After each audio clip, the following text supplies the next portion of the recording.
Unexpected love confession. I opened the door to find a bouquet on the porch, white lilies, my favorite, with a card addressed to me in a handwriting I'd never seen. I thought maybe my husband had arranged a surprise, trying to make up for all the late nights at the office.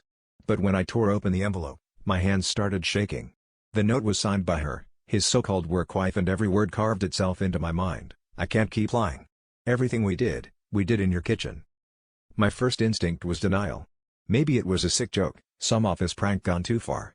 But I knew the stories, the little excuses, the way he'd started taking calls outside or coming home smelling like her perfume. I pictured them, right where we used to dance after dinner, right where he'd promised me forever. The worst part? She detailed everything, nights when I was out, the mess they made, the laughter they shared while I was at my mother's bedside in the hospital. I confronted him before he even crossed the threshold that night, the flowers still fresh on the table between us. He didn't deny it. He just stared at the floor, silent, as if the truth was a wound he couldn't bear to touch. We screamed, we cried, and for a moment, I wanted to throw every plate in the house. But I couldn't help feeling something twisted, relief.